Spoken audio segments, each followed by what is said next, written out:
dias, esse Paulo agora é levantado como um dos apóstolos da igreja primitiva. E esse Paulo foi preparado entre 10 e 14 anos depois da sua conversão do judaísmo ao protestantismo. Ele se converte e, convertido agora, ele está cego, com escamas nos olhos, na casa de Judas, do qual Ananias vai lá, e você conhece o discorrer bíblico, que Ananias vai pôr a mão e as escamas vão cair nos seus olhos, porque enquanto as escamas não caem nos seus olhos, você não compreende o que Deus quer. Você vai ler a Bíblia talvez 70 vezes, mas enquanto as escamas não caem, o entendimento dela não entra em você. É por isso que muitas vezes, quando nós vamos entrar diante de Deus, nós precisamos pedir a Ele que as escamas que nos impedem de avançar caiam por terra. Tem gente que tem limitações, e isso é normal, porque nós somos humanos. Não é normal a limitação te parar, não é normal a limitação esbarrar você, não é normal a limitação bloquear você, não é normal a limitação desativar você espiritualmente, ministerialmente, socialmente, familiarmente, né? Isso não é normal. E esse Paulo, no capítulo 13 de Atos, a Bíblia diz que a igreja está orando. Diga comigo, a igreja está orando.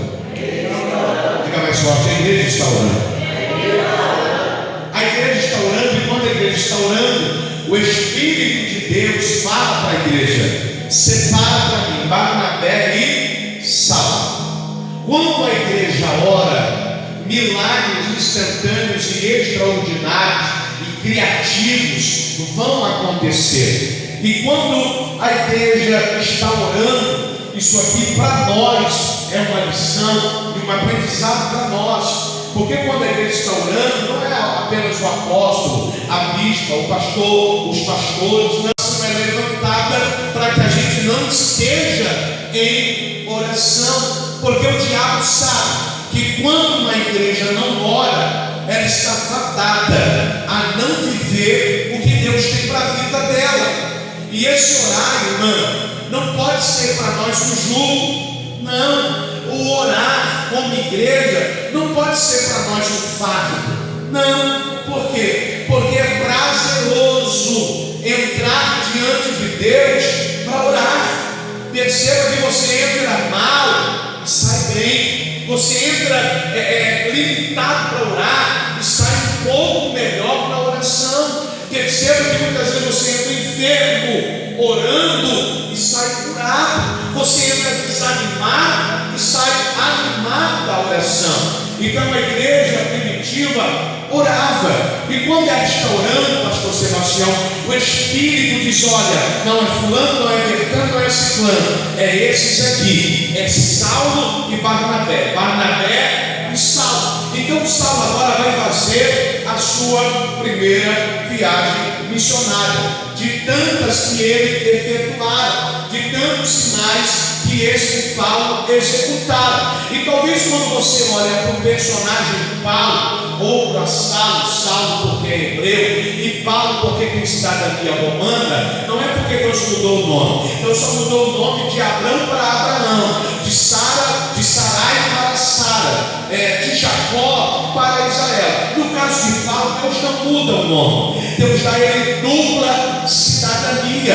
E o que me chama a atenção é que quando a gente olha para Paulo, muitos crentes vê Paulo muito distante, vê Paulo como um semideus, e olha e diz assim: nós não vamos conseguir ter o nível de espiritualidade que tem esse Paulo. Nós não vamos conseguir viver o sobrenatural de Deus em 2023, porque Paulo era Paulo. Não, irmãos, Paulo era um homem comum, como eu e como você. Paulo era alguém que tinha paixões na carne, como eu e como você. Paulo tinha limitações. como eu e como você. A diferença é que Paulo se entregou, reminaracando como a neve, em um nível narassume como ontem a Candarábia, que ninguém conseguiu parar Paulo.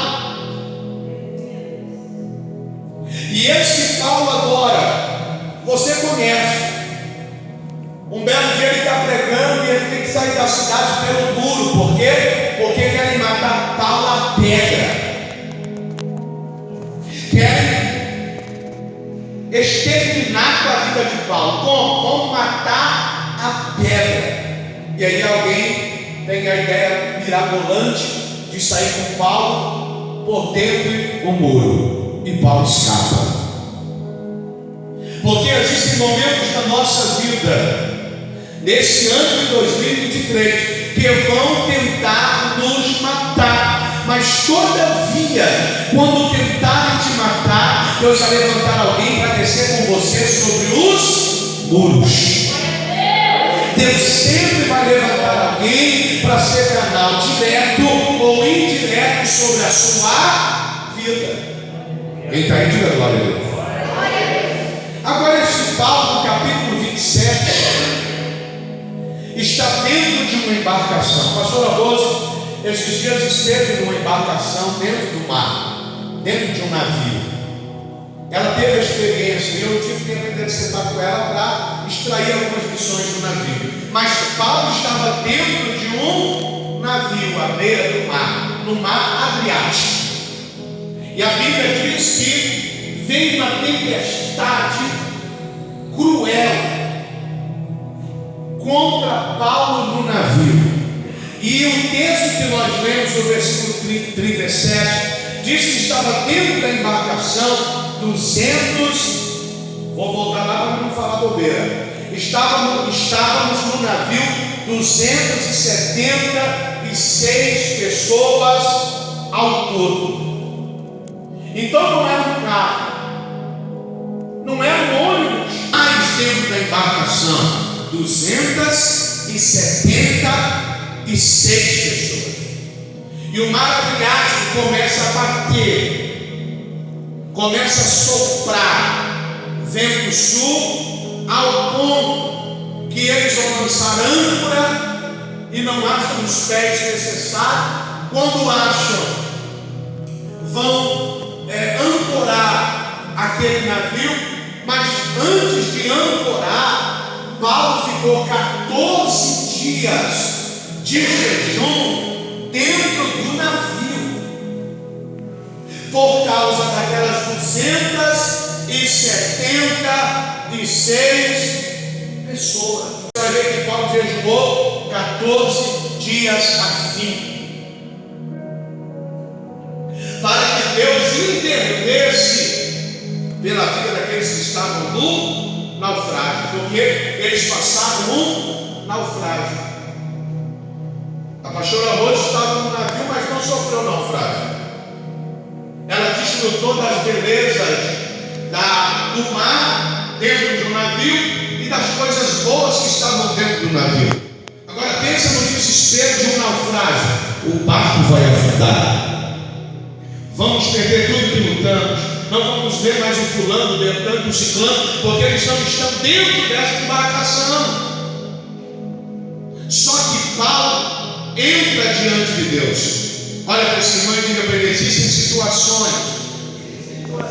Diga mais forte: existem situações do ano de 2023 que você será responsabilizado por pessoas e você terá que fazer a sua parte. O que eu me apaixono pela vida de Paulo é que ele está preocupado de verdade, não é com o dinheiro de quem está no naufrágio, não é com a posição, ele está preocupado com cada alma daquele ambiente. Porque muitas vezes a gente vê pessoas que têm outros interesses quando falam de outra pessoa. Eu li um livro esse tempo atrás sobre como lidar com pessoas difíceis, do Tiago Mineiro, e a gente aprendeu algumas coisas dentro daquele livro, muito importantes para a nossa caminhada, para a caminhada da minha casa, para a caminhada desta obra. Só que Paulo é alguém diferente, porque Paulo está preocupado de verdade com aquelas 276 pessoas.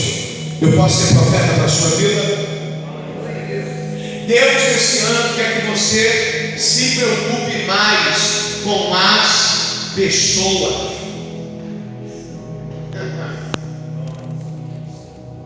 E isso aqui não é jargão de pregador. Quando nós conseguimos compreender, quando nós conseguimos entender que a nossa vida ela foi levantada por causa de outras pessoas, a gente não vai mais perder tempo. Paulo não morre, porque tudo que você faz em prol da vida de alguém que talvez ele não sabe, que ele não viu e que ele não ouviu, não é ele que vai te recompensar, é Deus. E Deus, na pessoa de Cristo, vê o preço de Paulo e intervém no naufrágio. Deus está dizendo para o meu Cristo: Paulo, você não vai morrer. Eu tenho um propósito nesse naufrágio. Eu preciso que essa embarcação pare na ilha de Malta.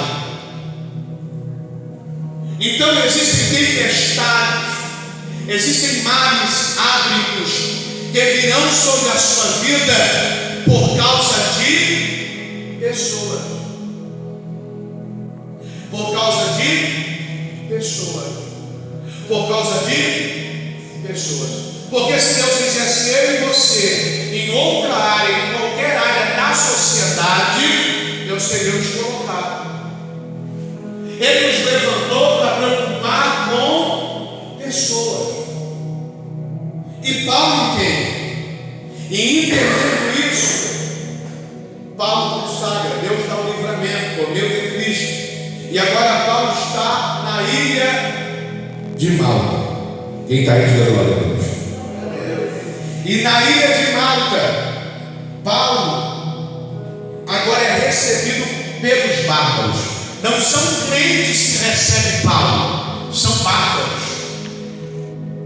E você que estudou, um pouquinho que estudou, sabe que quando um bárbaro recebia uma outra etnia de pessoa, a primeira coisa que eles iriam fazer era matar, ou para comer, ou para fazer o que você imaginar.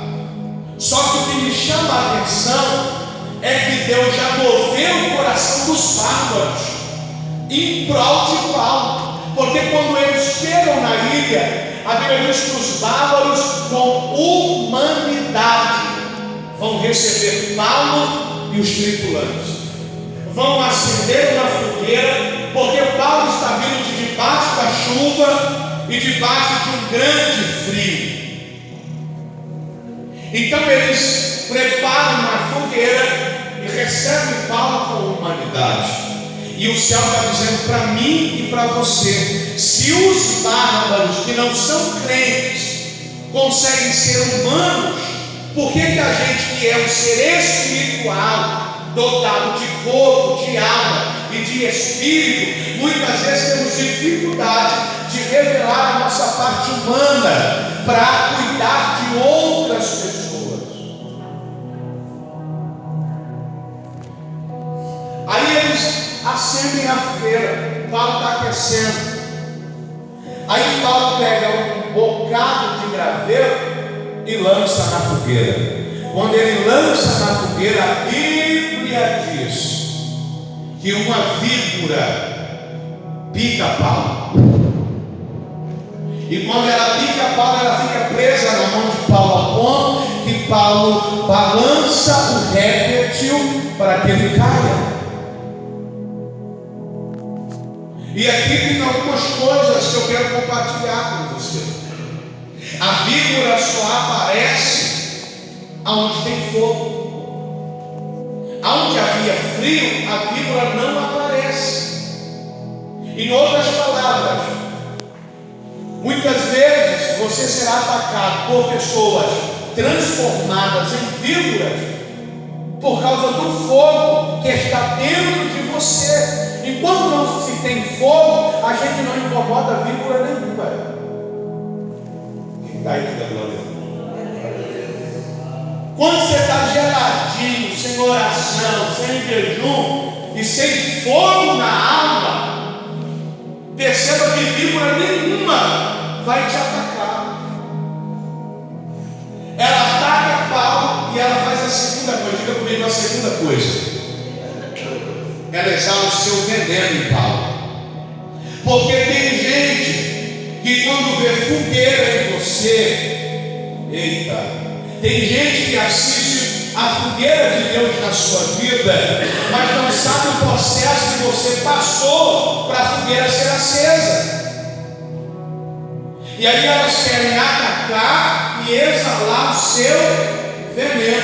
Quando a víbora exala o veneno, os pagos dizem assim: esse cara deve, porque ele sofreu um naufrágio e não morreu.